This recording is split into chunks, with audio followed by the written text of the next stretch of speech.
Hello, welcome back to our YouTube channel. അപ്പോൾ നമ്മൾ ഇന്നൊരു ചെമ്മീൻ വടയാണ് ഉണ്ടാക്കാൻ പോകുന്നത്. വീഡിയോയിലോട്ട് പോയാലോ? അതിനായിട്ട് നമ്മൾ കഴുകിയെടുത്ത ചെമ്മീൻ, തേങ്ങ ചിരകിയത്, മുളക് പൊടി, മഞ്ഞൾപ്പൊടി, ഇഞ്ചി, വെളുത്തുള്ളി, ഉള്ളി, കറിവേപ്പില, പച്ചമുളക് എന്നിവ എടുത്ത് വെച്ചിട്ടുണ്ട്. ഇനി നമ്മൾ മിക്സിയിലേക്ക് ആ ഉള്ളിയും ഇഞ്ചിയും പച്ചമുളകും ഇട്ട് നന്നായിട്ടൊന്ന് അടിച്ചെടുക്കുക. ആദ്യം നമ്മൾ അത് അടിച്ചെടുത്തതിന് ശേഷം തേങ്ങ ചിരകിയതും മുളക് പൊടിയും മഞ്ഞൾപ്പൊടിയും ആവശ്യത്തിന് ഉപ്പും ചേർത്ത് നന്നായിട്ട് ഒതുക്കിയെടുക്കുക. ഇനി അതിലേക്ക് ലേശം മുളക് പൊടിയും കഴുകി വെച്ചേക്കുന്ന ചെമ്മീനും കൂടെ ആഡ് ചെയ്ത് ജസ്റ്റ് ഒന്ന് ക്രഷ് ചെയ്തെടുക്കുക.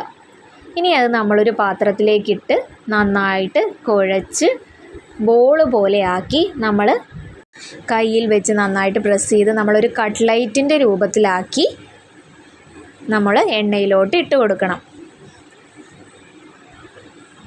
അങ്ങനെ എല്ലാം നമ്മൾ അതുപോലെ ചെയ്ത് എണ്ണയിൽ ഇട്ട് കൊടുത്ത് നന്നായിട്ട് മൊരിഞ്ഞ് വരുമ്പോഴേക്കും മറിച്ചിട്ട് നന്നായിട്ട് വേവിച്ചെടുക്കുക. അപ്പോൾ നമ്മുടെ ടേസ്റ്റി ആയിട്ടുള്ള ചെമ്മീൻ വട ഇതാ ഇവിടെ റെഡി ആയിട്ടുണ്ട്. എല്ലാവരും ട്രൈ ചെയ്ത് നോക്കണേ. Thank you.